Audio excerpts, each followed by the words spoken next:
And now we want to open a block where we will dig into specific European projects that have received financed or support from the European level to see how they approach rural innovation, how they support rural innovation. Now we will be starting a bit having a more thematic focus. As I mentioned at the beginning, later on we will have group discussions, and we will have three: one on digital and technological innovation, another one on ecological and green innovation that support the ecological and green transition, a third one on the social and just transition.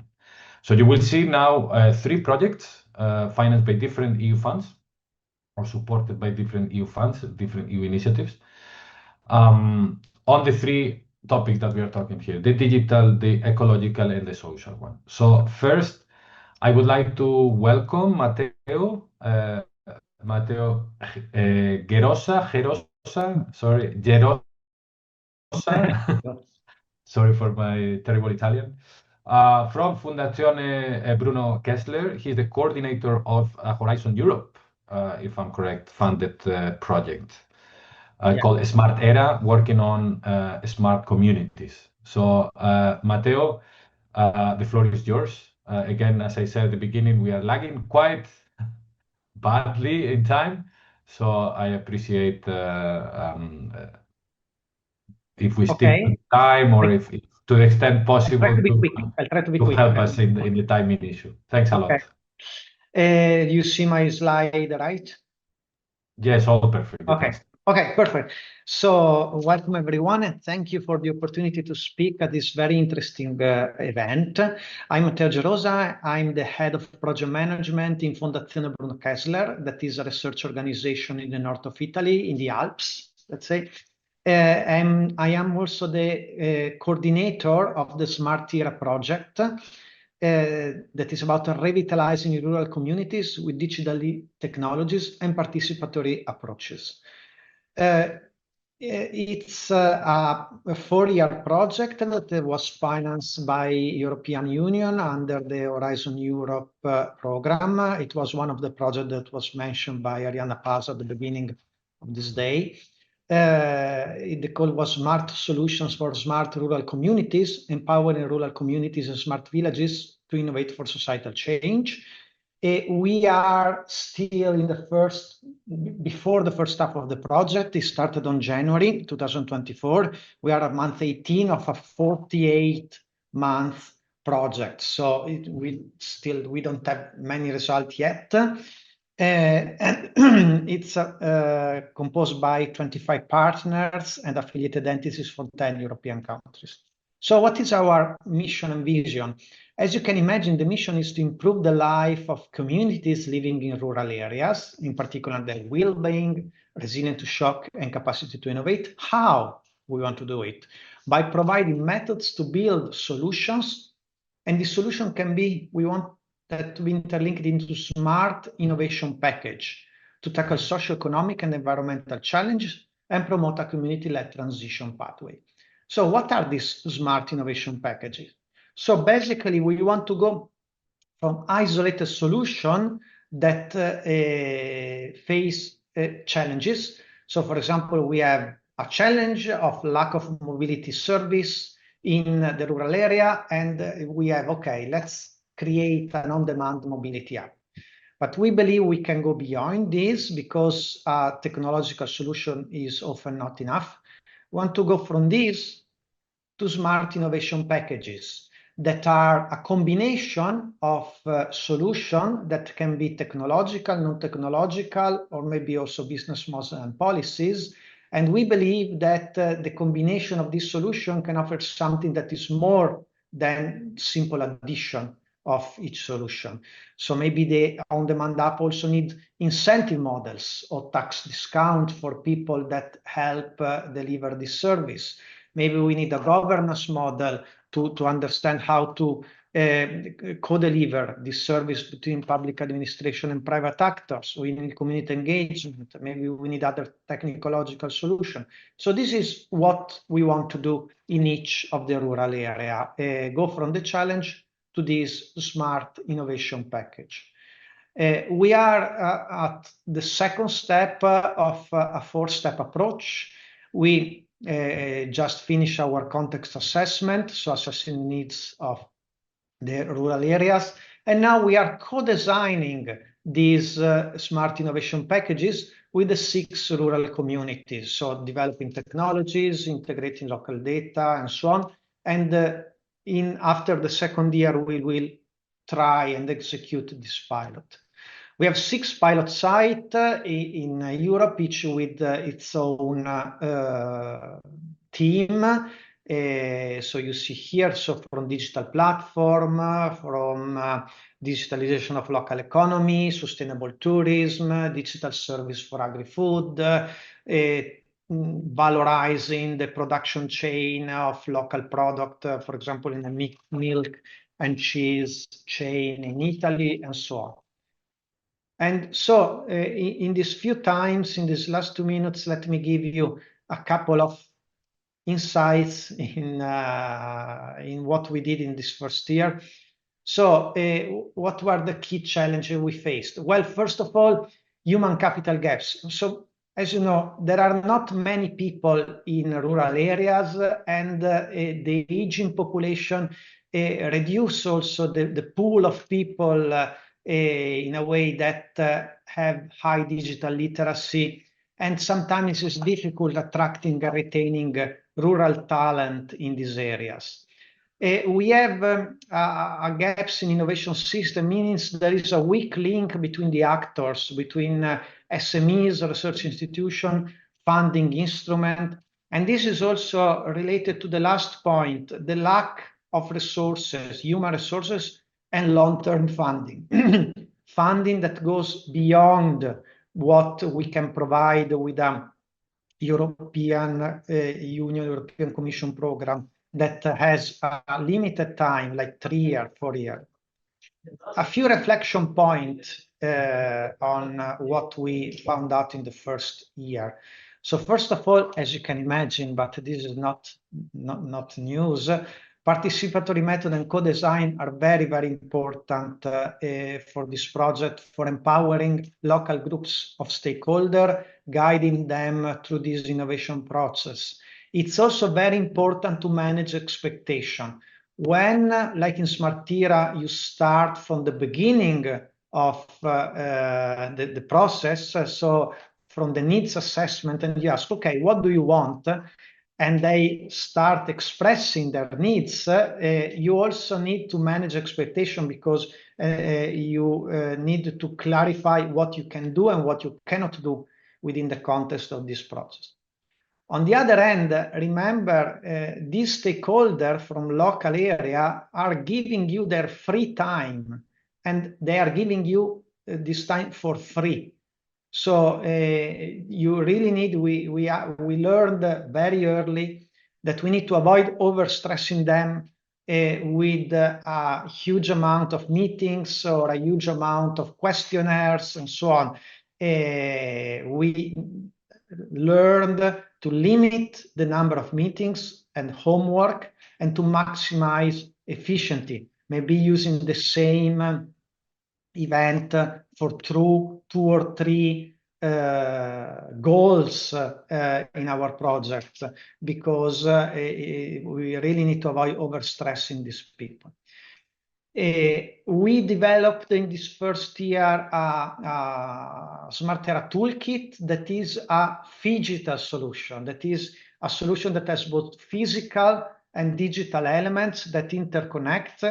And this was very, very useful, because it gives to the stakeholders something tangible, something that they can play with to combine. We have these cards containing elements of innovation that they can combine to create a smart innovation package. And at the end, we have the digital elements that contains gamification element and allow monitoring the process. And also, it's important to give a credible path to a long-term vision. And this, here comes the importance of long-term fundings. They want to create something durable, not something that ends in 2 years. And we need for this to teach them how to also access this local funding. It's not easy, and it's not believable to teach them to get horizon projects because they are very hard to get and so on. But on the other hand, local funding, maybe for youth development or for local companies and so on, these should be used to guarantee the long-term vision of our solution, and of course the long-term governance too, through policy and local policies. These are just a few reflection points. I think I already used my time, so thank you all. I hope you will hear from us again, because now we are entering the most interesting part where we develop our package and we test them on the territory. So maybe I will have more to say in 1 year or so. Thank you. Thank you, Matteo. A quick question. You mentioned in your presentation replicators. Is this something that might be open for actors to apply or benefit from it or something at later stages in the project? Exactly. So we have a financial support to third parties in our project, and our second round of open calls will be exactly, we'll have exactly this goal. So finding 4 new rural area to test the concept and co-create and co-design with us a smart innovation package for their area. So 4 new innovation area, yes. Okay, so stay tuned to the project. I Yeah. guess you can register in their channels, newsletter to get informed, or even in the Rural Pact. We will be communicating when these opportunities as well become available. Like lately, we are sending around these funding alerts when we see interesting opportunities for rural actors. So probably that's also a good opportunity. Thank you very much, Matteo. I think very interesting your point from a digital perspective. I think bringing important messages in terms of digital is not just about getting or designing a new technology. It's much more than that. It's about governance, it's about policy, it's about the social capital. So I think we are taking a lot of messages for the group discussion afterwards. Thanks a lot. Now, let's move to to boosting innovation for the ecological and green transition. I would like to welcome Thijs Glod, who is coordinating the Rural Climate Accelerator Iberian, which is an initiative that is supported under the EIT Climate, which is a commission institution, and focused geographically in Spain and Portugal, if I'm correct. And I think you are going to enlighten us how you are supporting innovation in the green sector in rural areas. So, Thijs, the floor is yours. Thank you very much, Enrique, and thank you all for your attention. Let me share my screen 1 second. And we will have it like, can you see my screen?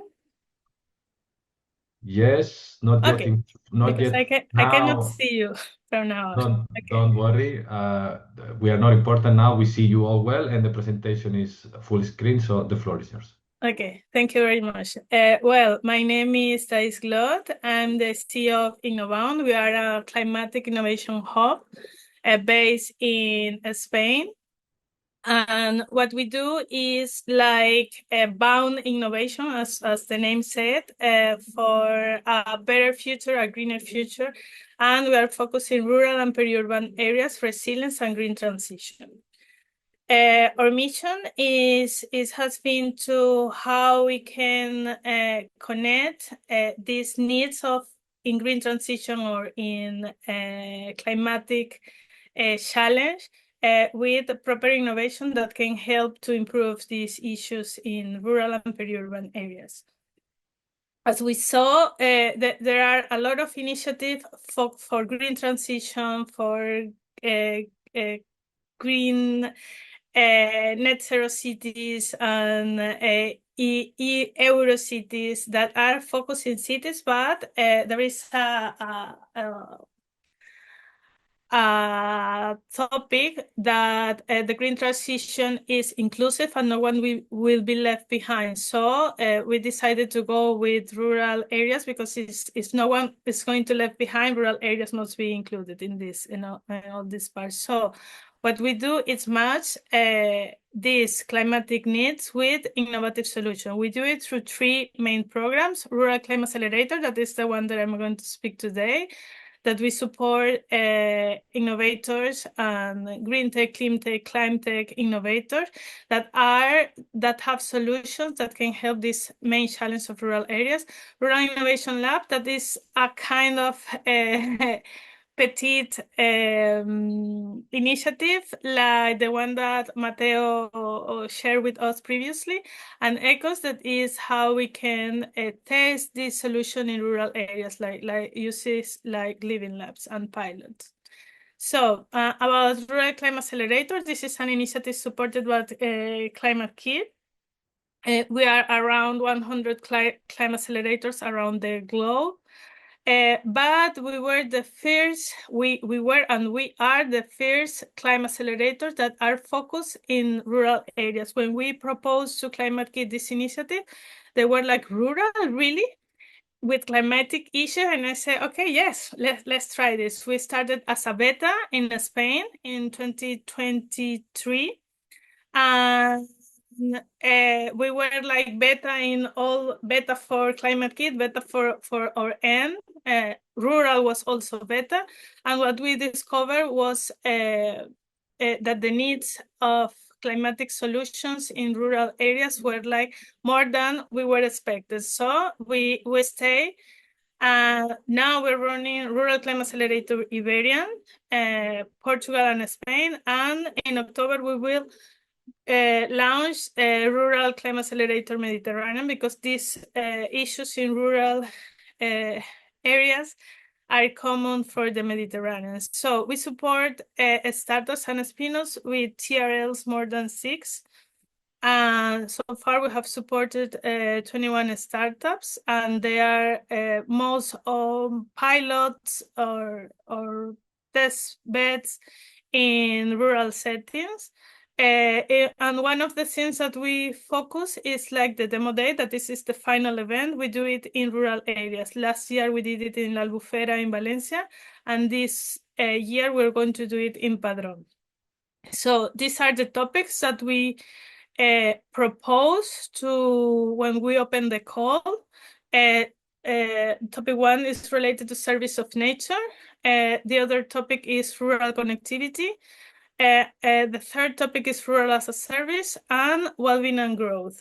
These are the topics that we propose to the startups, and they decide to work on it.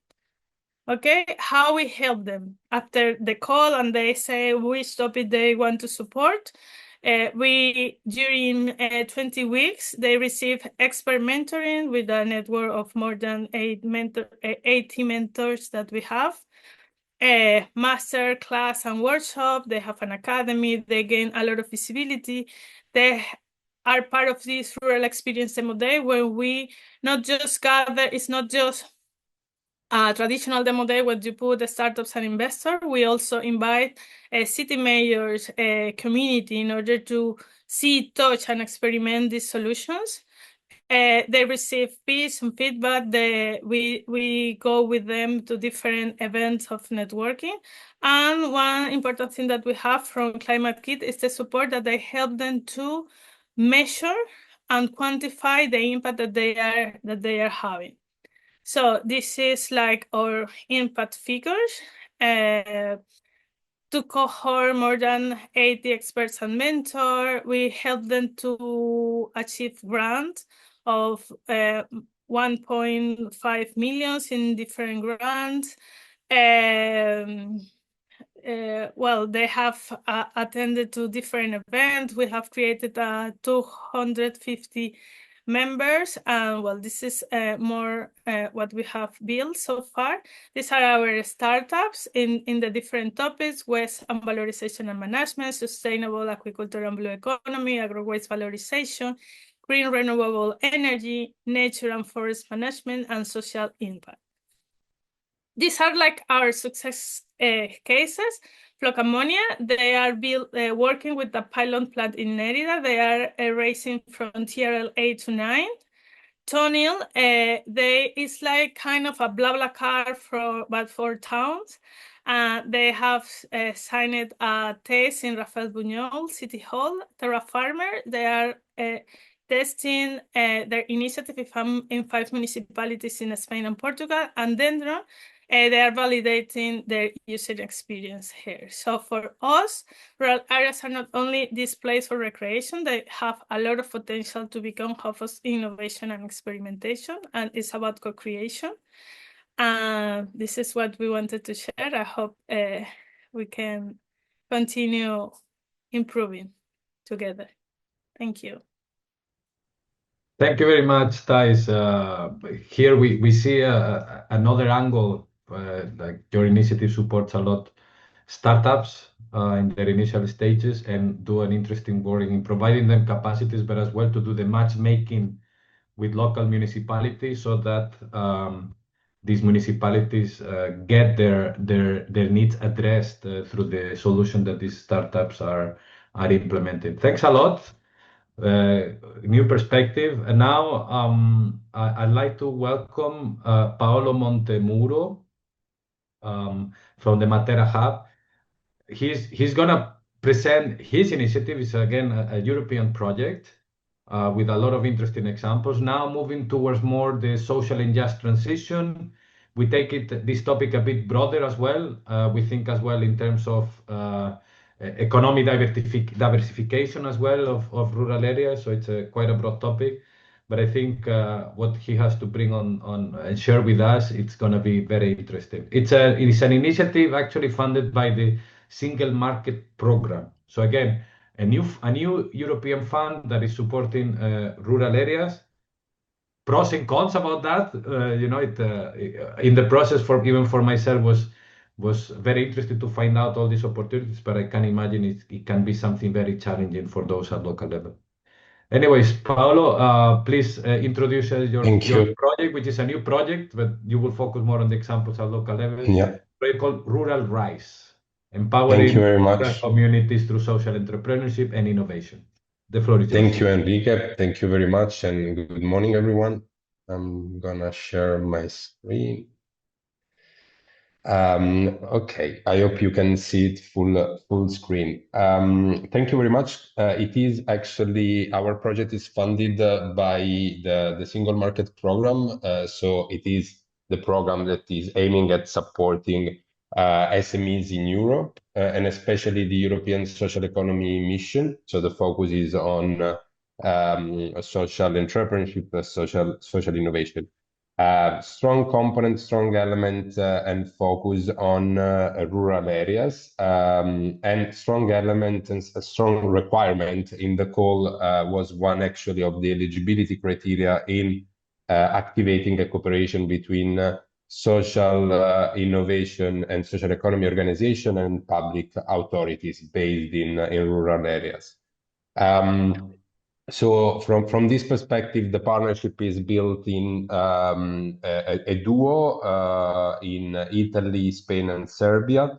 There are 3 municipalities, actually 4, because we put a second one in Italy in the partnership, and 3 organizations that are active on social innovation and social economy, plus a network, the DIESIS network, which is a European network active on promoting social economy. The objectives of the project is, first of all, to develop a collective intelligence about how in the rural areas there have been currently opportunities and initiatives that were targeting a new area of economy, especially the one related to the green transition and the one related to the potential of social economy. A very strong emphasis on creating this collaboration between public authorities and private organizations and companies, as well as a strong focus on a process that starts with the common knowledge creation, goes through a path of capacity building. So I was very happy to see the previous presentation, this capacity to capacity concept.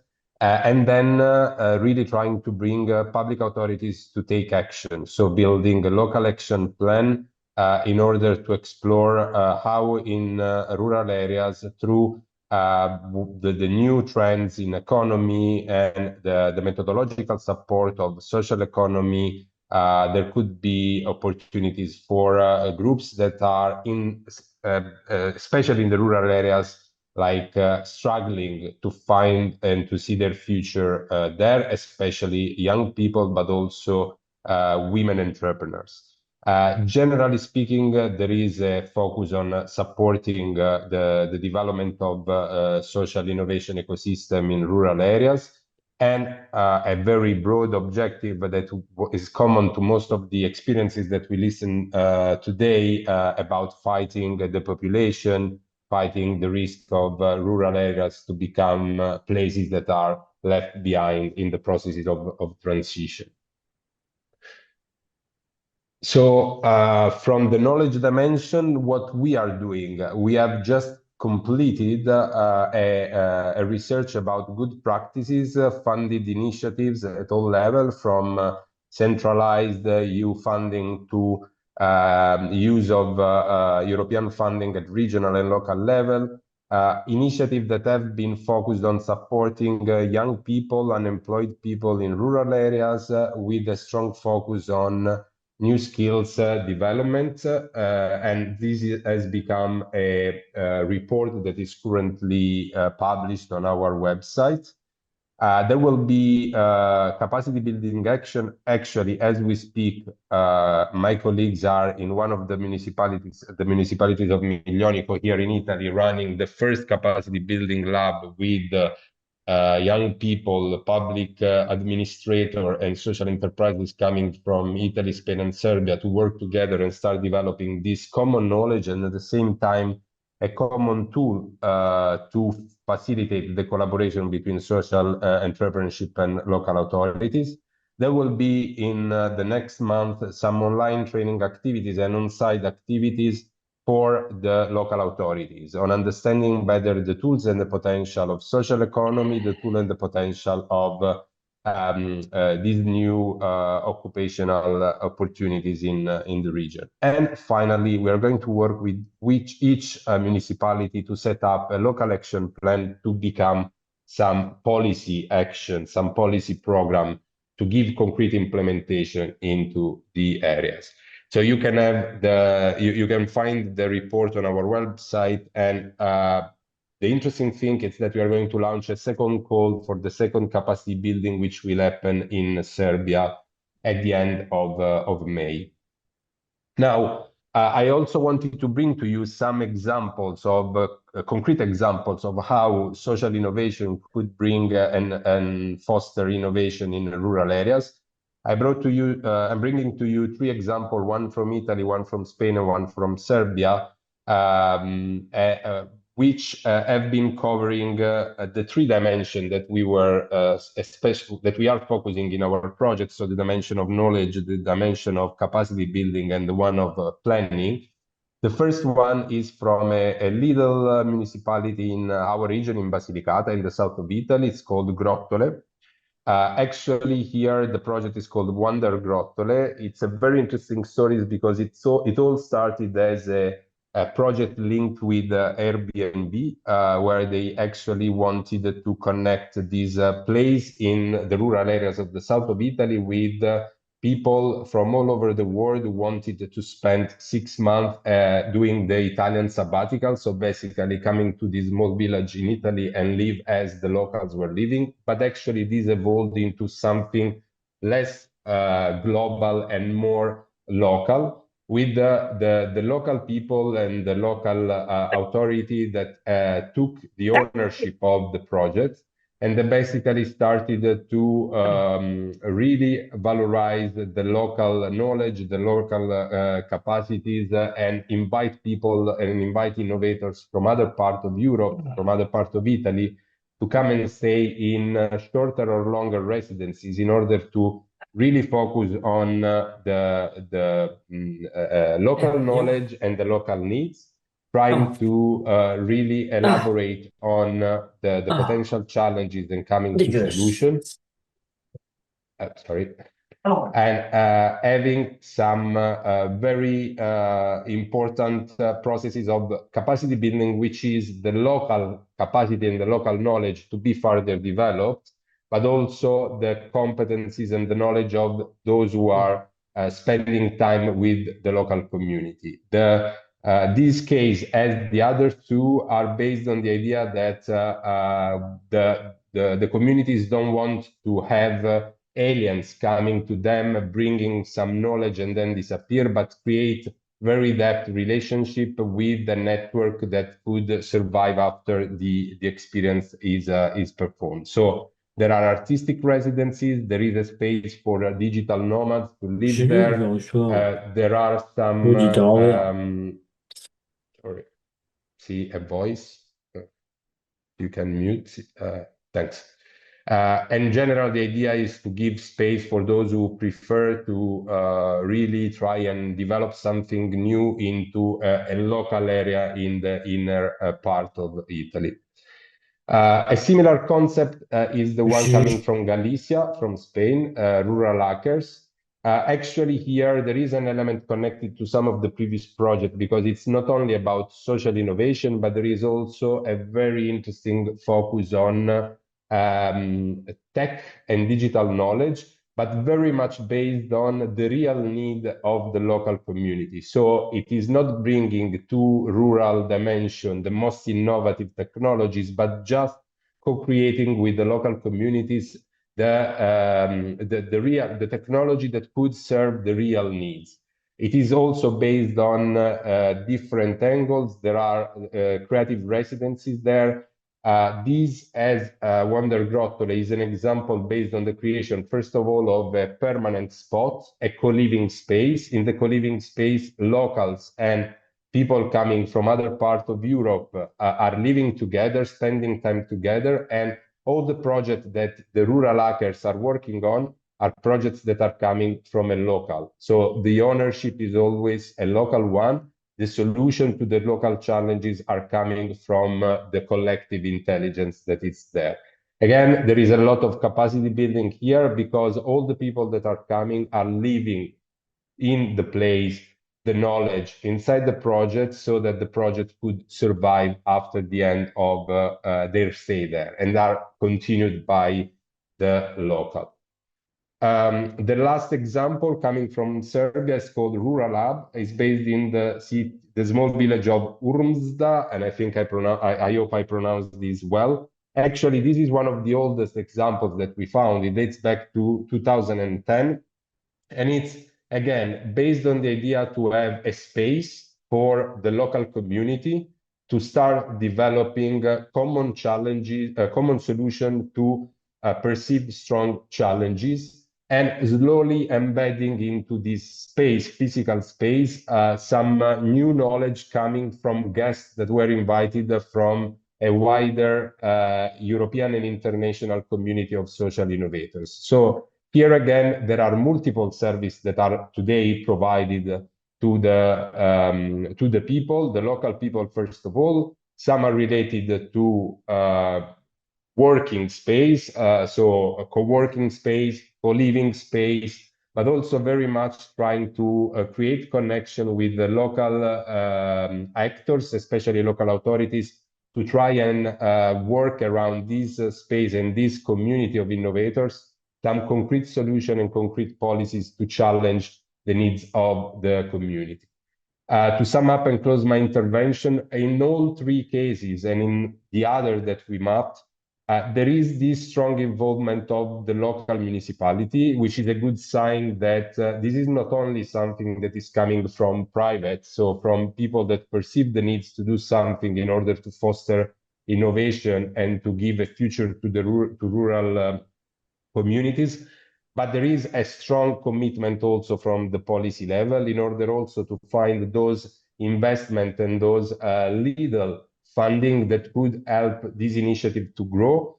The other thing is that there is always a common element of not doing something just for the sake of having something with the wow effect, and then when the people are gone, this is not sustainable, but really a strong element of sustainability embedded in the local community that will stay and that will hopefully grow again, challenging the population, challenging the brain drain that these communities are living. This is everything from my side. Thank you very much for the time and the opportunity to present Rural Rise and these examples. And I will be here for a question, if any. Thank you very much. Thank you very much, Paolo. Again, a very interesting initiative.